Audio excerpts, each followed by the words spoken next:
Today we are going to discuss some problems on pair of linear equations using elimination method. Okay. Let us take one example. If we add 1 to the numerator and subtract 1 from the denominator, a fraction reduces to 1. It becomes 1 by 2 if we only add 1 to the denominator. What is the fraction? So, fraction means any number of the power form p by q where q is not equal to 0 is called as fraction. So, p by q is a fraction where a number above the line is the numerator, that is p, and a number below the line is the denominator, that is q. Okay. Let the numerator of a fraction be x and denominator of a fraction be y. Therefore, the fraction that we have to find is x by y. According to the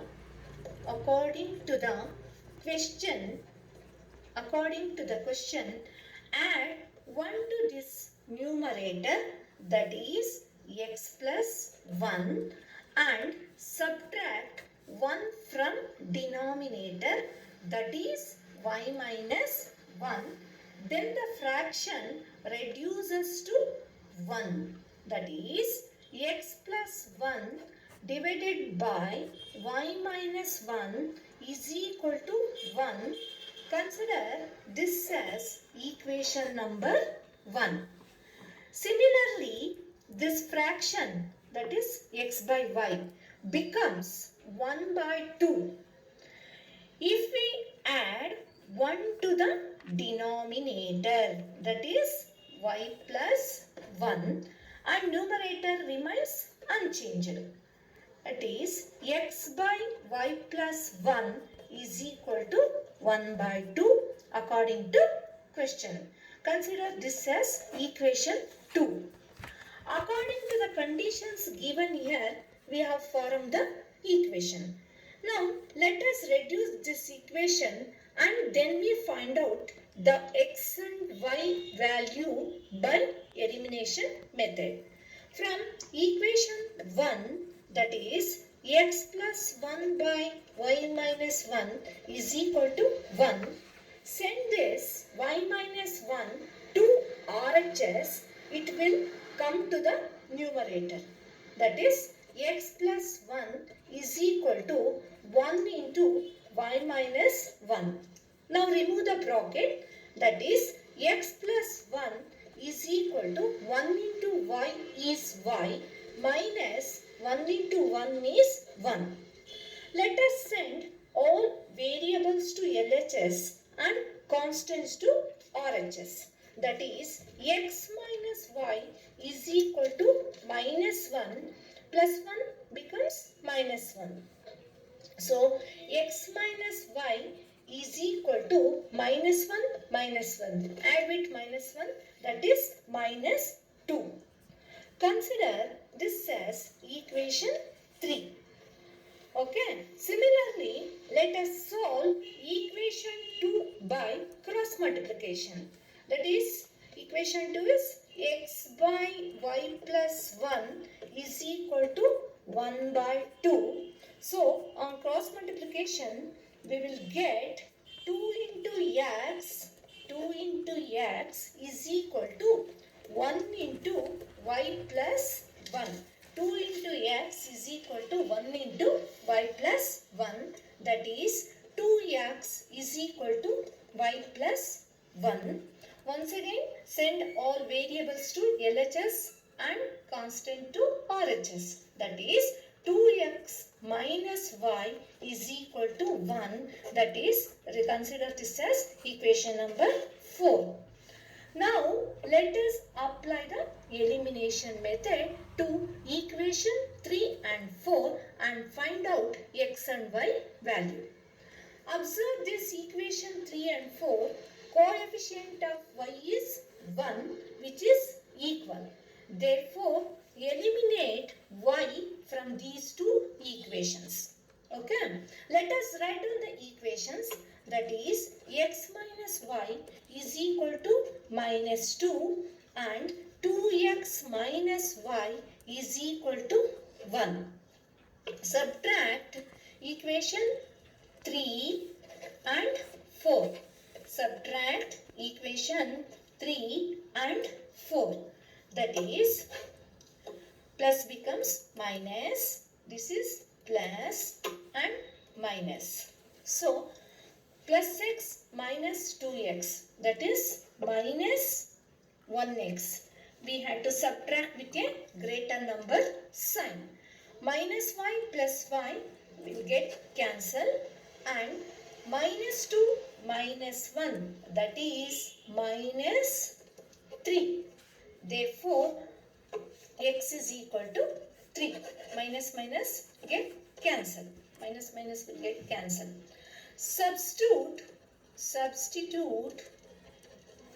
x is equal to 3 in equation 3. That is x minus y is equal to minus 2. 3 minus y is equal to minus 2. Then minus y is equal to minus 2 minus 3. Send this constant to RHS. That is minus y is equal to minus 2 minus 3, that is minus 5. Therefore, y is equal to 5. Therefore, our required fraction is 3 by 5. 3 by 5. ನೋಡಿ ಮಕ್ಕಳ, ಇಲ್ಲಿ question ಏನು ಕೊಟ್ಟಿದ್ದಾನೆ ಅಂತಂದ್ರೆ ನಿಮಗೆ, if we add 1 to the numerator and subtract 1 from the denominator, a fraction reduces to 1. It becomes half. If we only add 1 to the denominator, what is the fraction? ಯಾವುದೋ ಒಂದು fraction ಇದೆ, ಅದು ಯಾವುದು ಅಂತ ನಮಗೆ ಗೊತ್ತಿಲ್ಲ. ಆ ಫ್ರಾಕ್ಷನ್ಗೆ 1ನ ನ್ಯೂಮರೇಟರ್ಗೆ ಆ್ಯಡ್ ಮಾಡಿದ್ರೆ ಮತ್ತು ಡಿನಾಮಿನೇಟರ್ಗೆ 1ನ ಸಬ್ಟ್ರಾಕ್ಟ್ ಮಾಡಿದ್ರೆ ಆ ಫ್ರಾಕ್ಷನ್ನು 1ಗೆ ರೆಡ್ಯೂಸ್ ಆಗುತ್ತೆ ಅಂತ ಕೊಟ್ಟಿದ್ದಾನೆ. ನಮಗೆ ಫ್ರಾಕ್ಷನ್ ಅಂತಂದರೆ P/Q ಫಾರಮ್ ಅಂತ ಗೊತ್ತು. ಅಂದರೆ ಡಿನಾಮಿನೇಟರ್ 0ಗೆ ಈಕ್ವಲ್ ಆಗಬಾರ್ದು, ಅದನ್ನು ಫ್ರಾಕ್ಷನ್ ಅಂತ ಕರಿತೀವಿ. ಲೈನಿಂದ ಮೇಲಿರೋವಂಥದ್ದನ್ನ ನಂಬರ್ನ ನ್ಯೂಮರೇಟರ್, ಬಿಲೋ ದ ಲೈನ್ ಇರೋವಂಥ ನಂಬರ್ನ ಡಿನಾಮಿನೇಟರ್ ಅಂತ ಕರಿತೀವಿ. ಸೊ ಅದಕ್ಕೆ ಫಸ್ಟು ನಾವು ನ್ಯೂಮರೇಟರ್ನ ಎಕ್ಸ್ ಅಂತ ಕನ್ಸಿಡರ್ ಮಾಡೋಣ, ಡಿನಾಮಿನೇಟರ್ನ ವೈ ಅಂತ ಕನ್ಸಿಡರ್ ಮಾಡೋಣ. ಅವಾಗ ನಮ್ಮ ಫ್ರಾಕ್ಷನ್ನು x/y ಆಗುತ್ತೆ. According to question, if we add 1 to the numerator x ಇದೆ, ಅದಕ್ಕೆ 1 ಆ್ಯಡ್ ಮಾಡಿದ್ರೆ x+1 ಆಯಿತು. ಮತ್ತು ಸಬ್ಟ್ರಾಕ್ಟ್ 1 ಫ್ರಮ್ ದ ಡಿನಾಮಿನೇಟರ್, ಅಂದರೆ ಡಿನಾಮಿನೇಟರಲ್ಲಿ y ಇದೆ, ಅದಕ್ಕೆ 1ನ ಸಬ್ಟ್ರಾಕ್ಟ್ ಮಾಡಿದ್ರೆ y-1 ಆಯಿತು. ಅದು ಆವಾಗ 1ಗೆ ರೆಡ್ಯೂಸ್ ಆಗುತ್ತೆ ಈಕ್ವೇಷನ್ ಅಂತ ಕೊಟ್ಟಿದ್ದಾನೆ. So x+1 whole divided by y-1 is equal to 1. ಅದನ್ನು ಈಕ್ವೇಷನ್ 1 ಅಂತ ತಗೊಳ್ಳೋಣ. ನೆಕ್ಸ್ಟು ಅದೇ ಥರನೇ second condition, it becomes half if you only add 1 to the denominator. ಅದು ಡಿನಾಮಿನೇಟರ್ಗೆ 1ನ ಆ್ಯಡ್ ಮಾಡಿದ್ರೆ ಆಫ್ ಆಗುತ್ತೆ ಅಂತ, ಅಂದರೆ ನ್ಯೂಮರೇಟರ್ ಹಾಗೆ ಇರಬೇಕು. ನ್ಯೂಮರೇಟರ್ ಎಕ್ಸ್ ಇತ್ತು, ಅದನ್ನ ಹಾಗೆ ಇಟ್ಕೊಂಡ್ವಿ. ಡಿನಾಮಿನೇಟರ್ಗೆ 1ನ ಆ್ಯಡ್ ಮಾಡಿದ್ವಿ, y+1 ಆಯಿತು. ಆವಾಗ ಅದು ಆಫ್ 1/2 ಆಯಿತು. ಅದನ್ನು ರಿಸಲ್ಟ್ ನಂಬರ್ 2 ಅಂತ ಕನ್ಸಿಡರ್ ಮಾಡಿ. ಈಗ ಈಕ್ವೇಷನ್ ಫಾರ್ಮ್ ಮಾಡ್ಕೋಬೇಕು ಅಂತಂದರೆ ಫಸ್ಟ್ ಈಕ್ವೇಷನ್ ತೊಗೊಂಡು ಅದರೊಳಗೆ y-1 ಇದೆಯಲ್ಲ, ಅದನ್ನು ನಾವು ಏನು ಕ್ರಾಸ್ ಮಲ್ಟಿಪ್ಲಿಕೇಶನ್ ಅಂದರೆ ರೈಟ್ ಸೈಡಿಗೆ ತೊಗೊಂಡ್ರೆ ನ್ಯೂಮರೇಟರ್ಗೆ ಬರುತ್ತೆ. x+1 is equal to 1 into y-1, x+1 is equal to 1 into y is y, -1 1 1. ಆಮೇಲೆ ವೇರಿಯಬಲ್ಸ್ ಎಲ್ಲ ಒಂದು ಸೈಡು, ಕಾನ್ಸ್ಟೆಂಟ್ ಎಲ್ಲ ಒಂದು ಸೈಡ್ ತೊಗೊಳ್ಳಿ. ಅವಾಗ ಏನಾಗುತ್ತೆ, x minus y is equal to -1 +1 ಆ ಕಡೆ ಹೋದರೆ -1. ಅವಾಗ ಈಕ್ವೇಷನ್ ಎರಡು ಮೈನಸ್ ಸೈನ್ ಇದ್ರೆ ಆ್ಯಡ್ ಮಾಡಬೇಕು, ಮೈನಸ್ ಸೈನ್ ಹಾಕಬೇಕು. x minus y is equal to -2. ಅದನ್ನು ಈಕ್ವೇಷನ್ 3 ಅಂತ ಕನ್ಸಿಡರ್ ಮಾಡಿ. ಅದೇ ಥರನೇ ಇವಾಗ ಈಕ್ವೇಷನ್ 2 ತಗೊಳ್ಳಿ. ಅದೇನಿದೆ, x/y+1 ಈಸ್ ಈಕ್ವಲ್ ಟು 1/2 ಅಂತಿದೆ. ಇಲ್ಲಿ ಕ್ರಾಸ್ ಮಲ್ಟಿಪ್ಲಿಕೇಶನ್ ಮಾಡ್ಕೊಳ್ಳಿ. ಅವಾಗ ಏನಾಗುತ್ತೆ, x into 2 that is 2x is equal to 1 into y+1. ಅವಾಗ ಏನಾಗುತ್ತೆ, 2x is equal to y+1. ತಿರ್ಗಾ ವೇರಿಯಬಲ್ಸ್ ನಮ್ಮ ಕಡೆ ತಗೊಂಡ್ರೆ ಪ್ಲಸ್ ವೈ ಇದ್ದಿದ್ದು ರೈಟ್ ಸೈಡಲ್ಲಿ ಲೆಫ್ಟ್ ಸೈಡ್ ಹೋದರೆ minus y 2x minus y is equal to 1 ಅಂದರೆ ರಿಸಲ್ಟ್ ನಂಬರ್ 4. ಈಗ ಇಲ್ಲಿ ಸಬ್ಟ್ರಾಕ್ಟ್ ಮಾಡಬೇಕು. ಇಲ್ಲಿ ನಾನೇನು ಮಾಡ್ತೀನಿ ಅಂದರೆ ನಿಮಗೆ ನೆಕ್ಸ್ಟ್ ಲಾಸ್ಟ್ ಕ್ಲಾಸಲ್ಲಿ ಹೇಳ್ಕೊಟ್ಟಾಗ ಮಲ್ಟಿಪ್ಲೈ ಮಾಡ್ಕೊಳಕ್ಕೆ ಹೋಗಲ್ಲ. ಯಾಕೆ ಅಂತಂದರೆ ಇಲ್ಲಿ ವೈ ಕೋಫಿಷಿಯಂಟ್ಸ್ ಸೇಮ್ ಇದೆ, ಸೇಮ್ ಮಾಡ್ಕೊಳೋದಕ್ಕೋಸ್ಕರ ಮಲ್ಟಿಪ್ಲೈ ಮಾಡ್ಕೊತಾ ಇದ್ದಿದ್ದು. ಸೊ ಅದಕ್ಕೆ ನಾನೇನು ಮಾಡ್ತೀನಿ, ಸಬ್ಟ್ರಾಕ್ಟ್ ಮಾಡ್ತೀನಿ. ಸಬ್ಟ್ರಾಕ್ಟ್ ಮಾಡಿದಾಗ ಪ್ಲಸ್ ಇದು ಮೈನಸ್ ಆಯಿತು, ಮೈನಸ್ ಇದ್ದಿದ್ದು ಪ್ಲಸ್ ಆಯಿತು, ಮತ್ತೆ ಪ್ಲಸ್ ಇದು ಮೈನಸ್ ಆಯಿತು. ಎಕ್ಸ್ ಮೈನಸ್ 2x ಅಂತಂದರೆ ಬಿಗ್ಗರ್ ನಂಬರಲ್ಲಿ ಸ್ಮಾಲರ್ ನಂಬರ್ನ ಸಬ್ಟ್ರಾಕ್ಟ್ ಮಾಡ್ತೀವಿ with bigger number sign. That is minus 1x is equal to minus 5 plus 5 cancel ಆಯಿತು, ಮೈನಸ್ 2 ಮೈನಸ್ 1. ದಟ್ ಈಸ್ ಎರಡು ಮೈನಸ್ ಸೈನ್ ಇದ್ರೆ ಆ್ಯಡ್ ಮಾಡ್ತೀವಿ. ಸೊ ಮೈನಸ್ ಸೈನ್ ಹಾಕ್ತೀವಿ, ಮೈನಸ್ 3 ಆಯಿತು. ಮೈನಸ್ ಮೈನಸ್ ಎರಡು ಸಲ ಕ್ಯಾನ್ಸಲ್ ಆದರೆ ಎಕ್ಸ್ ಇಸ್ ಈಕ್ವಲ್ ಟು 3 ಬಂತು. ಎಕ್ಸ್ ಇಸ್ ಈಕ್ವಲ್ ಟು 3ನ ಈಕ್ವೇಷನ್ ಸಬ್ಸ್ಟಿಟ್ಯೂಟ್ ಮಾಡಿದ್ರೆ x minus y is equal to minus 2, 3 minus y is equal to minus 2, minus y is equal to minus 2. ಇದು plus 3 ಇದ್ದಿದ್ದು ಈ ಕಡೆ ಬಂದರೆ minus 3, minus y is equal to minus 5, minus minus cancel ಆದರೆ y is equal to 5. ಅಲ್ಲಿಗೆ ನಮ್ಮ required fraction ಏನದು, x by y. X ಅಂತಂದರೆ 3 ಬಂದಿದೆ, ವೈ ಅಂದರೆ 5 ಬಂದಿದೆ. Answer is 3/5. ಅರ್ಥ ಆಯ್ತಾ? ಈಗ ಇನ್ನೂ ಒಂದು ಎಕ್ಸಾಂಪಲ್ನ ತಗೊಳ್ಳೋಣ, ಅದ್ಯಾವ ಥರ ಮಾಡೋದು ಅಂತಂದ್ಬಿಟ್ಟು. 5 years ago, Nuri was thrice as old as Sonu. 10 years later, Nuri will be twice as old as Sonu. How old are Nuri and Sonu? ಅಂತ ಕೊಟ್ಟಿದ್ದಾರೆ question. 5 years ago means we can subtract 5 years from the present age. 10 years later means we can add 10 years for the present age. 5 years ago ಅಂದರೆ 5 ವರ್ಷದ ಹಿಂದೆ. 5 ವರ್ಷದ ಹಿಂದೆ ಅಂತಂದರೆ 5 years back ನೀವು ಇವಾಗ 10th ಸ್ಟ್ಯಾಂಡರ್ಡ್ ಅಂದರೆ 5 years ಬ್ಯಾಕ್ ನೀವು 5th ಸ್ಟ್ಯಾಂಡರ್ಡ್ ಆಗಿದ್ರಿ. ಅದೇ ಥರನೇ 10 years later ಅಂದರೆ ಇನ್ನು 10 ವರ್ಷ ಆದಮೇಲೆ, ಅಂದರೆ ಅವಾಗ ನಿಮ್ಗೆ ಇವಾಗ 15 years ಅಂದರೆ ಇನ್ನು 10 years ಆದಮೇಲೆ ನಿಮಗೆ 25 years ಆಗಿರುತ್ತೆ. ಅಂದರೆ 5 years ago ಅಂತಂದರೆ ನಾವು ನಮ್ಮ ಪ್ರೆಸೆಂಟ್ ಏಜ್ ಏನಿರುತ್ತೋ ಅದಕ್ಕೆ ಮೈನಸ್ ಮಾಡ್ಕೋತೀವಿ. ನೆಕ್ಸ್ಟು 10 years later ಅಂದರೆ ಪ್ರೆಸೆಂಟ್ ಏಜ್ ಏನಿರುತ್ತೋ ಅದಕ್ಕೆ ಆ್ಯಡ್ ಮಾಡ್ಕೋತೀವಿ. ಸೊ ಇಲ್ಲಿ 5 years ago Nuri was thrice as old as Sonu. Nuri ಅಂತನ್ನೋಳ ಏಜು 5 years ago ಸೋನು ಏಜ್ಗಿಂತ 3 times ಜಾಸ್ತಿ ಇತ್ತು ಅಂತ ಹೇಳಿದ್ದಾರೆ. So Nuri age Sonu age ನಮಗೆ ಗೊತ್ತಿಲ್ವಲ್ಲ, ಅದಕ್ಕೆ ನಾವೇನಂತ ತಗೋತೀವಿ ಅಂತಂದರೆ let the present age of Nuri be x years and present age of Sonu be y years ಅಂತ ತಗೋಣ. First condition is 5 years ago. 5 years ago ನೋಡಿ, ಪ್ರೆಸೆಂಟೇಜ್ ಆಫ್ ನ್ಯೂರಿನ ಎಕ್ಸ್ ಅಂತ ತಗೊಂಡ್ವಿ, ಪ್ರೆಸೆಂಟೇಜ್ ಆಫ್ ಸೋನುನ ವೈ ಅಂತ ತಗೊಂಡ್ವಿ. ಯಾಕೆಂದರೆ ಅವ್ರ ಏಜ್ ಗೊತ್ತಿಲ್ಲ. 5 years ago ಅಂತಂದರೆ 5 ವರ್ಷದ ಹಿಂದೆ. ಇವಾಗ ನಿಮಗೆ 15 years ಅಂದರೆ 5 ವರ್ಷದ ಹಿಂದೆ ಅಂದರೆ 15 ಮೈನಸ್ 5 10 years ಆಗಿತ್ತು 5 ವರ್ಷದ ಹಿಂದೆ, ಹೌದಾ? ಅದೇ ಥರನೇ present age of Nuri be x years, present age of Sonu be y years ಅಂತಂದರೆ 5 years ago ಅಂತಂದರೆ 5 years ago, that means 5 years before. So Nuri's age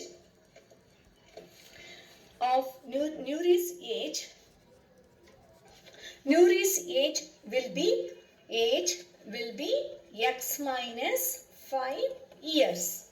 Okay.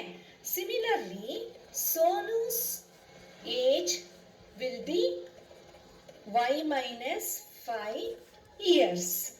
According to some ಏನು ಕೊಟ್ಟಿದ್ದಾನೆ, 5 years ago Nuri was thrice as old as Sonu. 5 years ago Nuri's age ಎಷ್ಟಿತ್ತು, x minus 5. x minus 5 is equal to thrice ಅಂದರೆ 3 times Sonu's age, that is 5 y minus 5. Now remove the brackets. X minus 5 is equal to 3 into y is 3y minus 3 5s are 15. That is x. Now take all variables to LHS and constants to right side. X minus 3y is equal to minus 15 plus 5.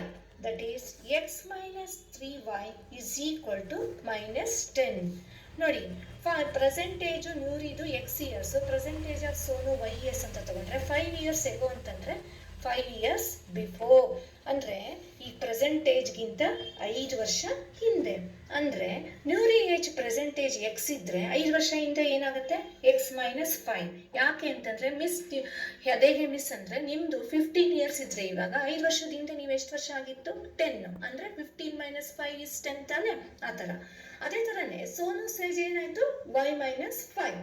So according to sum condition ಏನು ಕೊಟ್ಟಿದ್ದಾನೆ, 5 years ago Nuri was thrice as old as Sonu ಅಂತಂದರೆ, so Nuri age 5 years ago ಏನಿತ್ತು x minus 5. X minus 5 is equal to 3 into y minus 5.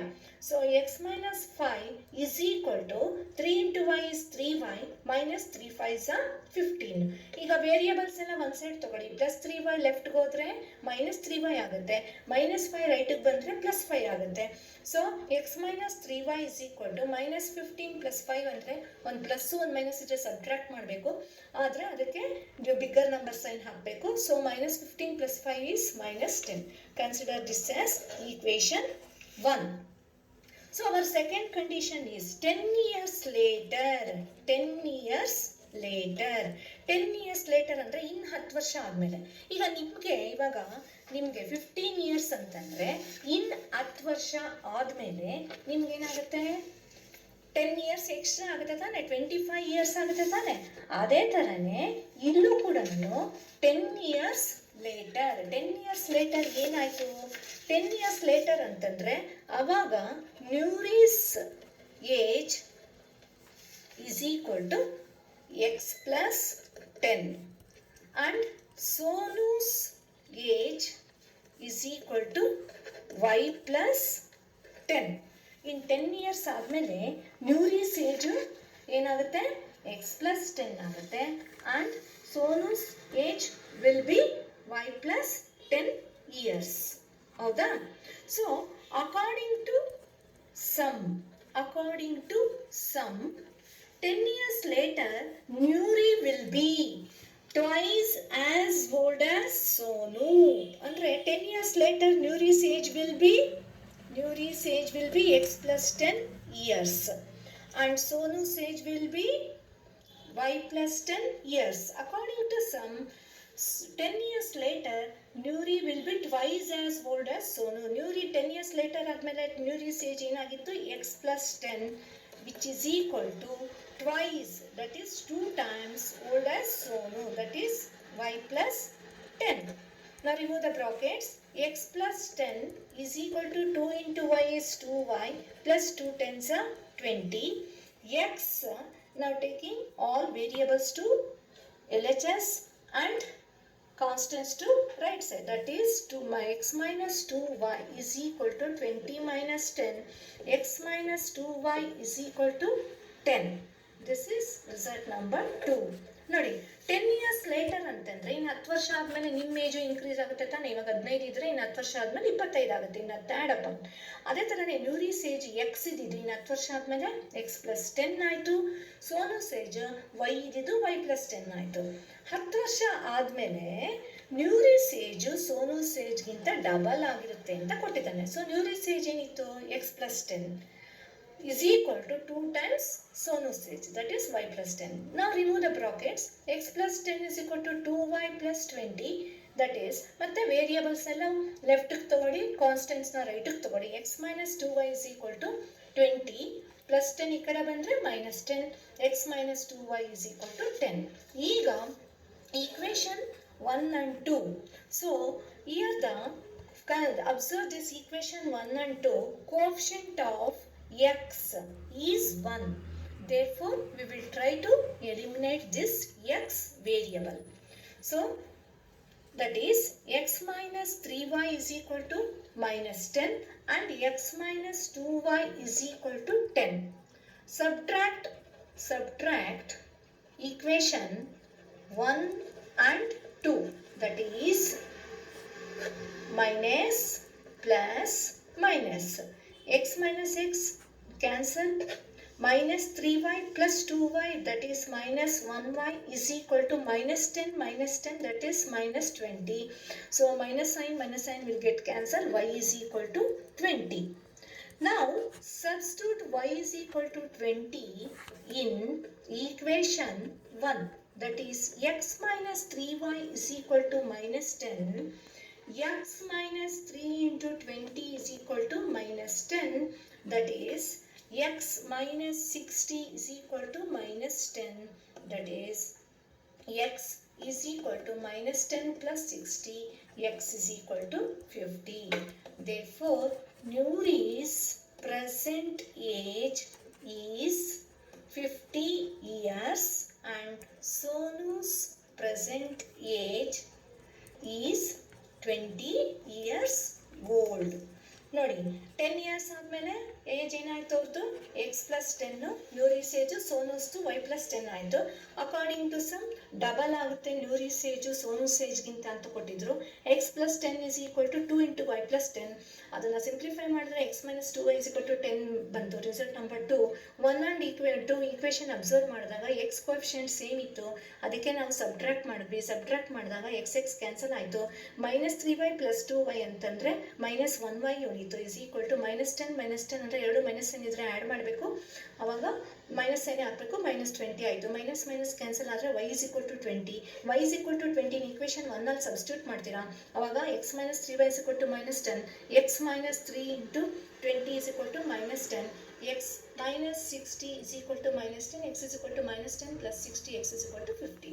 So x ಅಂತಂದ್ರೆ Nuri's age, so Nuri's present age 50 years and y ಅಂತಂದರೆ Sonu's age, ಒಂದು present age ಅವನ age 20 years old. ಅರ್ಥ ಆಯ್ತಾ? Okay.